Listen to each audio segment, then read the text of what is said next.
재미난 거는 최근에 미국에는 연금 백만장자란 말이 많이 나와요. 그러니까 이분들이 연금을 열심히 넣었더니 요즘 주가가 많이 올라서 네. 퇴직할 때 보니까 뭐 10억씩 되어 있는 거예요. 이게 비밀이 어디에 있느냐? 바로 이 퇴직연금에 있는 거예요. 네. 그분들이 그 퇴직연금에 열심히 넣은 사람들은 연금 백만장자가 된 거고 아닌 분들은 그게 아닌 거죠. 103.5 FM 돈을 이해하는 시간 정철진의 목돈연구소.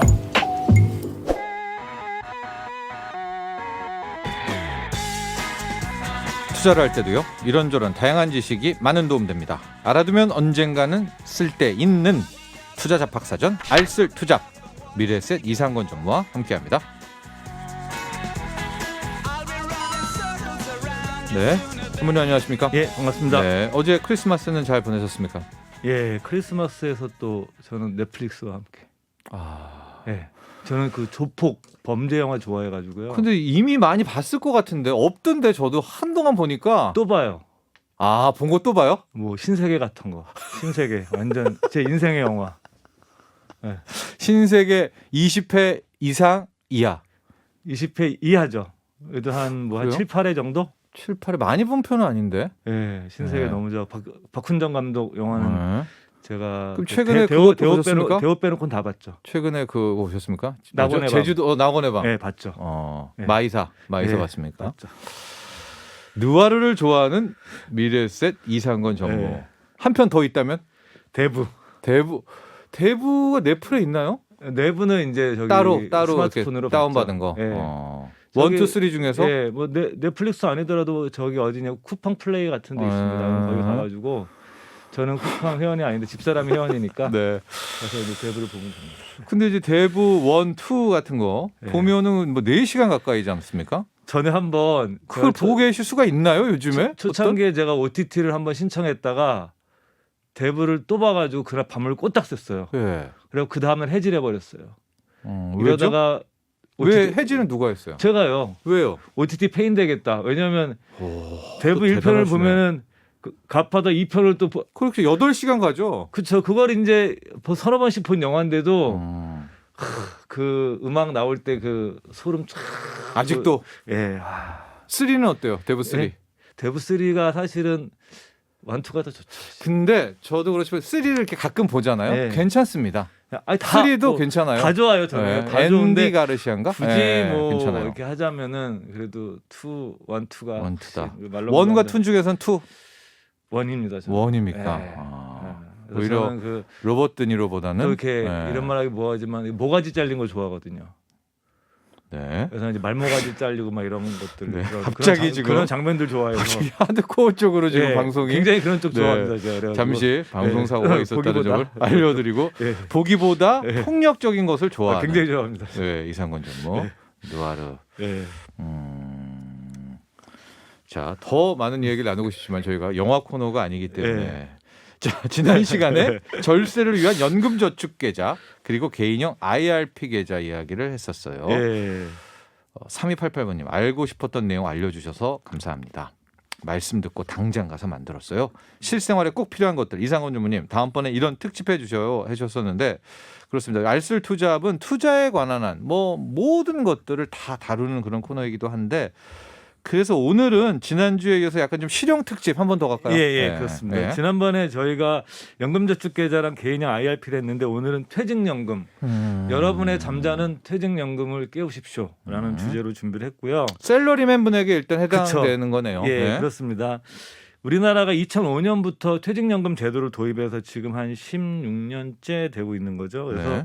많은 분들이 근데 이 퇴직연금 제도를 많이 도입했음에도 불구하고 아직까지도 퇴직연금에 대해서 제대로 이용하는 분들이 의외로 만나보면은 굉장히 적습니다. 근데 다행히 최근에는 많이 관심이 높아졌는데 네. 저는 안타깝게 생각하는 게 여러분들이 아무런 노력을 하지 않고 그냥 직장 생활만 하셔도 여러분들 알게 모르게 저축을 많이 하는 게 두 가지가 있어요. 네. 국민연금입니다. 국민연금은 여러분들 급여의 9%를 매월 떼는데 네. 이 중에 4.5%를 회사에서 내주는 거예요. 네. 그러니까 여러분들께서는 매월 내 월급의 9%를 저축을 하고 있다. 연봉이 만 5천만 원이면 1년에 450만 원이 저축이 되고 있는 네. 거예요. 네. 그다음에 퇴직연금에서는 뭐냐면 내 한 달치 월급 12분의 1에서 한 달치 월급이 매년 적립이 되는 거예요. 네. 그럼 만약에 연봉 5천이면은 대충 해서 한 달에 400이다 그러면 월 400 받으신다 그러면 400만 원이잖아요. 네. 여기에 1년에 400만 원에다 국민연금 또 네. 4%에 4%? 9%에 360만 원 넣으면 되니까 네. 연봉 4천 받으시는 분들도 한 7, 800 정도를 매년 그렇죠. 그냥 내가 강제로 다 저축이 되고 있는 거예요. 그러다 보니까 많은 분들이 그냥 뭐 퇴직연금 쌓이겠지라고 생각하고 계신데 여러분들께서 좀 신경을 쓰셔서 이거 직장생활 10년 하고 20년 하실 거기 때문에 이거를 잘 어떻게 내가 관리하느냐에 따라서 내 노후 생활의 삶이 달라지고 할 수도 있고 재미난 거는 최근에 미국에는 연금 백만장자란 말이 많이 나와요. 그러니까 이분들이 연금을 열심히 넣었더니 요즘 주가가 많이 올라서 네. 퇴직할 때 보니까 뭐 10억씩 되어 있는 거예요. 이게 비밀이 어디에 있느냐? 바로 이 퇴직연금에 있는 거예요. 네. 그분들이 그 퇴직연금에 열심히 넣은 사람들은 연금 백만장자가 된 거고 아닌 분들은 그게 아닌 거죠. 참고로 저는 도전할 수가 없습니다. 그렇죠. 네, 저는 이제 이 퇴직연금이라는 것은 또 어떤 직장 생활을 직장 생활을 분들의 하시는 분. 예. 근데 뭐 특권이기도 개인형 하나. IRP는 가입하실 수 그렇습니다. 있죠. 네, 그렇게 가입하시면 그래서 되죠. 그리고 연금 3층 석탑이라고 하잖아요. 예, 3층 탑이죠. 예. 예. 국민연금, 퇴직연금, 개인연금. 예. 그러고 보면은 일단 국민연금과 퇴직연금이 바로 쌓이니까. 그쵸. 네, 우리 직장 생활하시는 분들은 개인연금 하나만 아까 지난주에 했던 네, 개인연금만 IRP만 하게 하시면 되면은 정말 알게 모르게 강제 저축이 엄청 되는 겁니다. 맞습니다. 네. 예. 제가 뭐 늘 말씀드렸지만 그 저축에 대한 그 행동 경제학의 연구, 그 노벨 경제학상을 받은 리처드 세일러 교수 이런 사람들의 연구들을 보게 되면 네. 인간은 저축할 때 절대 자율적인 존재가 아니에요. 맞아요. 인간들은 네. 이게 못하게 막 괴롭혀가지고 못 찾게 만들어야 돼요. 그런 네. 것들이 훨씬 더 저축을 많이 한다는 연구 결과가 있어서 네. 여러분들께서 이렇게 강제 저축하는 것들은 할 수 있을 때 최대한 많이 하시면 좋고 저도 우리 젊은 직원들한테 그런 얘기를 하거든요. 지나고 나서 보게 되면 저 직장생활 거의 30년까지는 안 되지만 한 되죠. 20년 네. 넘어가는데 보게 되면 결국 그냥 아무 생각 없이 오래 묻어놓은 것이 나중에 보게 되면 10년, 20년 뒤에 보게 되면 제일 큰 목돈이 돼요. 맞습니다. 예. 그래서 엄마한테 맡겨라도 그게 맞는 거예요. 네. 네, 엄마한테 엄마가 적금 들어주잖아요. 그 옛날에는. 그 옛날엔 그랬죠. 옛날엔 그랬는데 그게 정말 버티죠. 그러다가 내가 한번 해볼게 하는 순간 이제 못 붙습니다. 근데 어떤 엄마냐에 따라서 아, 그런가? 다르시죠. 아, 네. 자녀의 돈도 내 돈이라 생각하시는 엄마분들이 가끔 있으시기 때문에 강제저축이다. 예. 퇴직연금 들어가죠. 퇴직연금 정의- 들어가죠. 붙어가죠. 퇴직연금. 네. 그다음에 국민연금. 네. 그다음에 연금저축계좌도 내가 자동이체 걸어놓게 되면 10년 이상 유지해야만 연금을 받을 수 있기 때문에 강제저축 효과가 있고요. 예. 퇴직연금은 그다음에 뭐냐? 이제- 여기 정의부터 예, 가죠. 예, 네. 변액연금 이렇게 네. 네 정도가 있는데 네. 퇴직연금을 그 회사마다 지금은 의무적으로 다 도입하게 되어 있어요. 네. 웬만한 기업들은 종류가 두 가지예요. DB 한국말로는 확정급여형, 네. DC 이거는 한국말로 확정기여형인데 영어로 보시면 이렇게 생각하시면 돼요. 그러니까 네. 만약에 DB부터 그러니까 Defined Beneficiary 그 뭐냐면 베네핏이 내가 연금을 받는 거니까 내가 받는 연금액이 정해져 있는 거예요. 네. 확정 급여라는 표현은 내가 연금이라고 생각하시면 돼요. 내가 나중에 연금으로 받는 돈이 사전에 정해진 거예요. 네.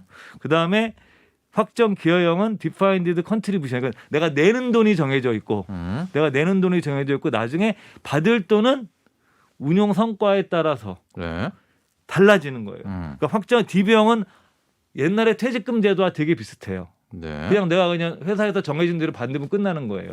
근데 DC형은 내가 운용을 하기 때문에 네. 똑같은 DC형을 퇴직연금을 선택했다 해도 운용 능력과 성과에 따라서 나중에 받는 퇴직금이 달라지는 구조입니다.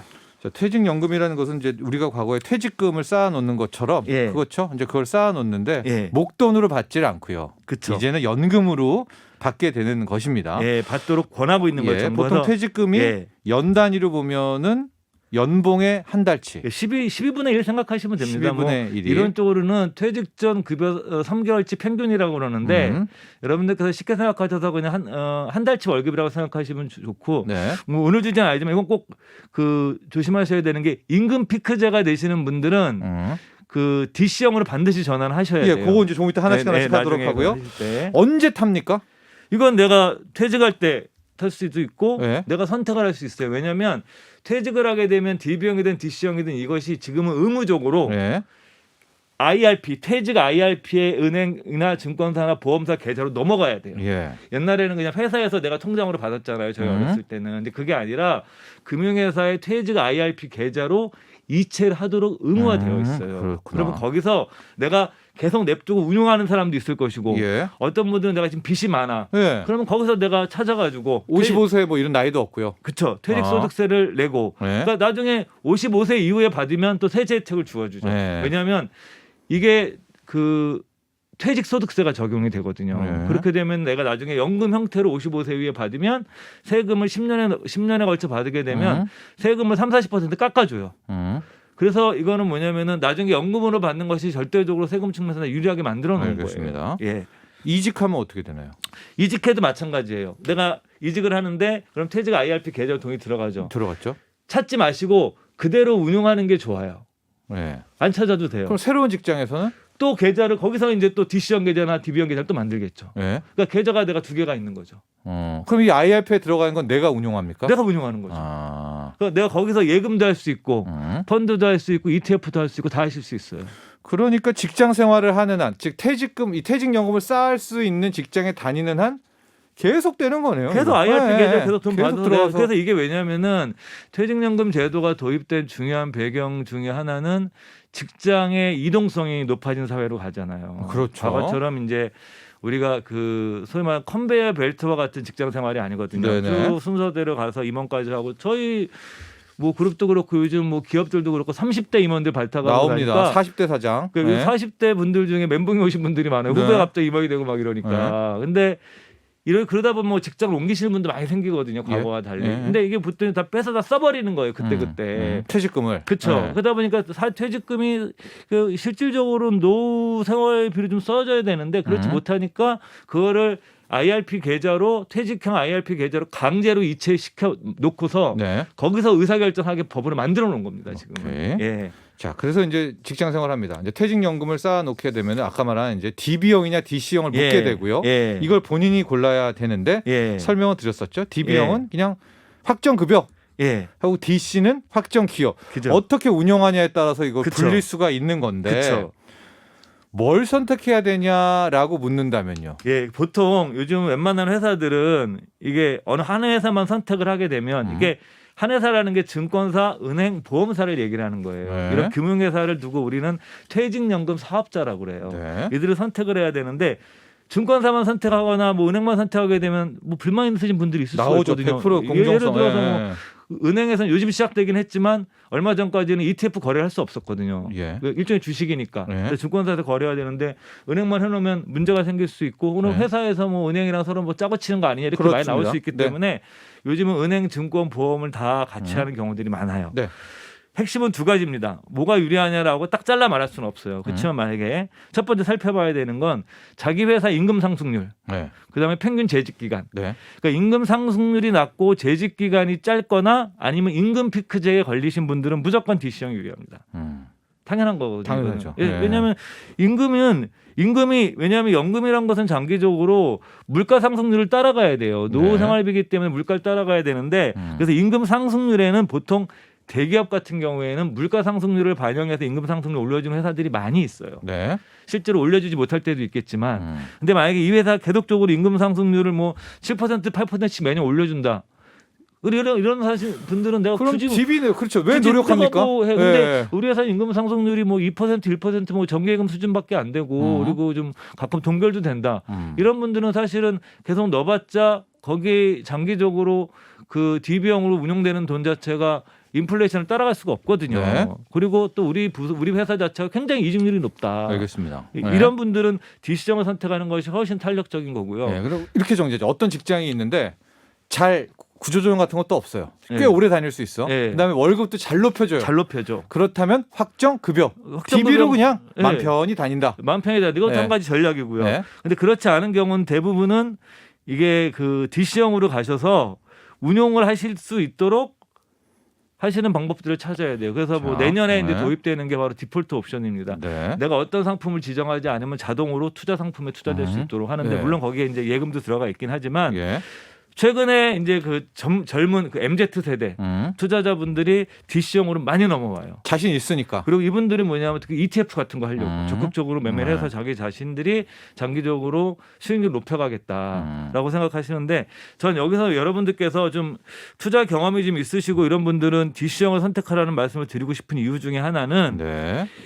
이 앞으로는요, 이 내가 돈을 죽을 때까지 운용하면서 인출하는 훈련이 돼야 돼요. 평균 이상으로. 그쵸. 네. 그러니까 뭐 평균 정도는 해야 되는 거예요. 내가 왜냐면은 뭐 5억이 있더라도 5억을 딱 예금에 넣어놓고 빼서 쓸 수 있는 사회가 아니잖아요. 예. 그러니까 내가 5억이 있고 3억이 있으면 내가 운용을 하면서 운용도 하고 돈도 빼서 써야 되는 사회잖아요. 네. 왜냐면 오래 살기 때문에. 네네. 그렇기 때문에 운용 능력을 충분히 젊어서부터 좀 키워야 경험을 된다. 해나가는 것 자체가 굉장히 중요하기 때문에 네. 저는 좀 뭐 그 젊으신 분들이나 아니면 투자 경험이 있으신 분들은 DC형을 선택해서 장기적으로 내가 운용도 하고 인출도 거기서 생활비를 훈련을 뺐으면 하는 거네요. 훈련하는 과정이 네. 저는 반드시 중요하다고 생각을 합니다. 미국은 어떤가요? 미국은 거의 다 그 DC형이 압도적으로 많아요. 그래요? 예, 호주도 그렇고요.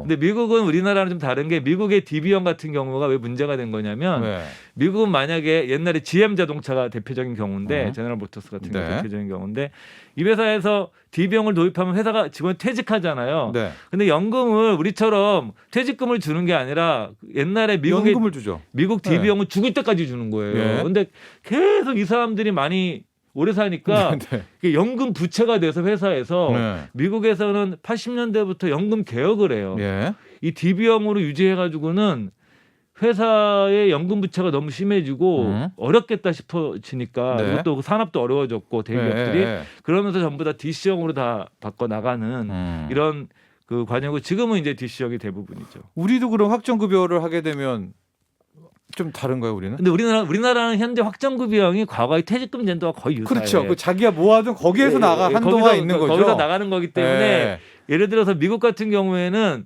내가 낸 돈도 있지만 이 돈을 회사에서 책임을 지고 그렇죠. 죽을 때까지 주는 게 DB형이에요. 네. 그게 오리지널 DB형. 이게 오리지널 네. DB형인데 우리나라는 그런 DB형이 아니라 기존의 법정 퇴직금 제도라는 것에서 퇴직연금 제도로 왔기 때문에 맞죠. 그 DB형 같은 경우에는 과거 퇴직금 제도와 거의 똑같다고 보시면 돼요. 예. 알겠습니다. DC형은 내가 내 퇴직금을 내 스스로 투자를 통해서 운용하는 걸 얘기하면 되고 네. 사실 근데 그 DC형에서도 은행 예금도 가입할 수 있어요. 네. 가입할 수 없는 건 아닙니다. 예. 알겠습니다. 그리고 이제 IRP로 아까 잠깐 옮긴다는 얘기를 좀 짧게 정리를 해두면 이게 이제 개인형, 적립형 IRP, 퇴직형 IRP가 그쵸. 있었었는데 예. 그 적립형 IRP는 이직하는 분들이 예. 앞서 그 얘기 하시려고 했던 거죠. 이직할 때 기존의 퇴직연금은 그 적립형 IRP에다가 그렇죠. 뭐 예. 네. 퇴직형 IRP라는 표현을 더 많이 쓰는데 그냥 포터블하게 내가 갖고 다닐 수 있는 거예요. 네. 쉽게 네. 생각하시면 네. 내가 그냥 딱 봐서 내가 또 가입하는 것이 아니라 그 IRP 계좌에다가 회사에서 글로 돈을 넣어줘요. 그럼 네. 거기서 내가 뭐 펀드를 투자하든 ETF를 투자하든 예금을 하든 내가 스스로 결정해서 운용할 수 있게 되는 거죠. 그러면 이제 이직하는 분들은 어떻게 하는 것이 가장 좋습니까? 일단 이직하시는 분들은 퇴직형 IRP. 무조건 IRP를 만들어야 돼요. 만들고? 그리고 내년부터는 기존의 퇴직금 제도는 지금 퇴직연금 제도를 도입했지만 아직까지 퇴직금 제도를 유지하고 있는 회사들이 있거든요. 예. 근데 이런 회사들도 이제 앞으로는 무조건 IRP로 넣어줘야 돼요. 예. 내년부터는. 예. 그렇기 때문에 IRP에서 거기서부터 내가 결정을 해야 되는 거예요. 예. 거기서 내가 이거를 뭐 투자를 할지 아니면 내가 부채가 너무 많아가지고 찾아서 빚을 갚으실지 예. 아니면 거기서 내가 그냥 좀 뭐 투자할 때 마땅치 않으니까 기다린다는 차원에서 내가 뭐 MMF나 예금 같은 걸 가입하시면서 기다리시든지 거기서 내가 의사결정 거기서 내가 해야 되는 거예요. 그러면은 전문 퇴직형 IRP, 적립형 IRP 둘 다 가져야 되겠네요. 둘 다 가니까 적립형 셀러리맨 IRP는 뭐냐면은 네. 내가 세액 공제를 받기 지난주에 위해서 했던 거. 세액 공제를 네. 받기 위해서 하는 거고 네. 퇴직형 IRP는 이 세액 공제와 무관하게 내 퇴직연금이 뭐 이직할 때나 들어오는 그 계좌라고 보시면 돼요. 알겠습니다. 이렇게 또 IRP도 여기에 연관돼서 네, 있다는 두 종류가 점도 있는 겁니다. 우리나라는. 예, 알아주시기 바랍니다. 자, 오늘 여기까지 하겠습니다. 예, 네, 감사합니다. 감사합니다. 알쓸 투자 미래에셋 이상건 전무였습니다. 나도 부자 되고 싶어서 라디오를 켰어. 정확하고 철저한 정철진의 목돈 연구소.